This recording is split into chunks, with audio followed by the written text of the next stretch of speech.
I am in our Make Your Mark book on page 56, getting close to the end of the book after the hero play, the sports hero play that we read yesterday. So I want to read with you this little article about spelling.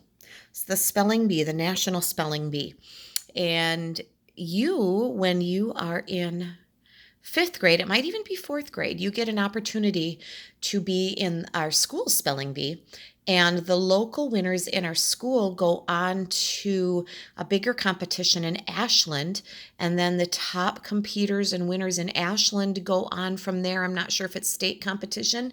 But anyway, every year in a normal year, this one might have been canceled now this spring because of the COVID shutdowns. But every year there's a national spelling bee with the very, very best young people who have won their state spelling championships, and they come together, and a spelling champion is crowned every year. So it's a pretty cool story, and you will have the opportunity to compete. So some super spellers, you never know. When I think I was a fourth grader at Radisson Elementary School, I won at my school, and I remember they made me a button with my name on it that said I was our school's #1 speller. And I went over to the winter school and I competed in their competition, and I was one of the winners, maybe second place.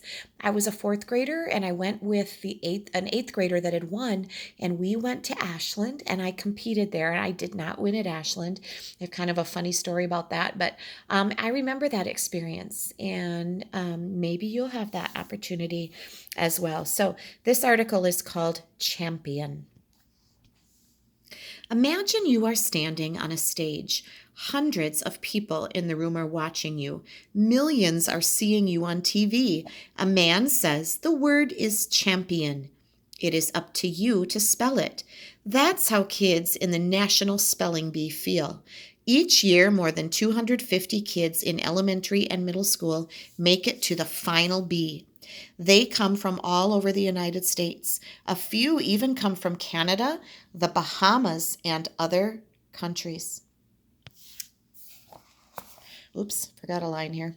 Or a column. Television helped make spelling bees popular.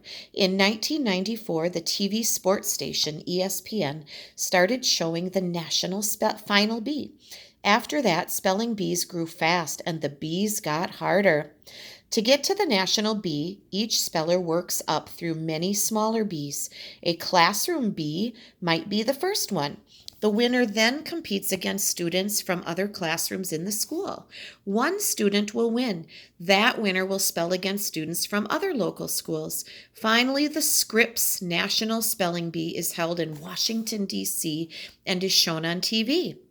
Getting to the finals is hard work. The ones who make it study and practice day after day. They learn base words and roots. That helps them correctly spell words that they have never even heard before. The spellers face a lot of pressure. To win, they have to spell harder and harder words. One year, a speller fainted at the microphone. Before anyone could help him, he jumped up and correctly spelled his word. Another year, Catherine Close won by correctly spelling Ersprache. Most adults don't even know what that word means. It means an early language. Catherine seemed very cool on TV. She just stood with her hands in her pockets and spelled word after word. Later, Catherine admitted she was not as cool as she looked. Her hand was in her pocket to hold her good luck charm. It worked. There's a picture of Miss Catherine with her, look at that trophy. In 2006, when 13-year-old Catherine Close won the National Spelling Bee in 2006, it was her 5th time in the finals, and she was only 13. She started out very, very young. That's amazing. Wow. Super speller. There are a couple other things you can read on your own. I'm going to go ahead a few pages to page 62. Extra, extra, read all about me. You've been reading about students who are achievers, including soccer players and spellers. Now it's your turn. Think about something you've done that you're proud of, or something you've dreamed of doing. Take the role of a reporter and write a newspaper article that tells the world about your accomplishment. Writing tips. Start your article by telling what you accomplished. Tell how it happened and where and when it took place. Include a quotation telling how you feel about reaching your goal. Now, these directions are right here in the book for you to look at. Here's what I'm going to ask you to do, and I will write this in the directions of your email as well.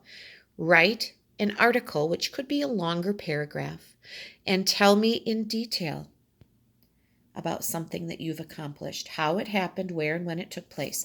I'm not so worried about the quotation part, but for sure, these parts, something that you accomplished. You're awfully young yet, so you have many, many years ahead of you to accomplish wonderful things. But I'm thinking that somewhere in your life so far, you have already accomplished something, even if it seems small to you. So what was it that you have learned to do or worked at to do until you figured it out? I'd like you to write a paragraph. That's your writing assignment this week. You can use a couple days to get it done. If it's too much, just all in one day. But start working on that and come up with a good idea.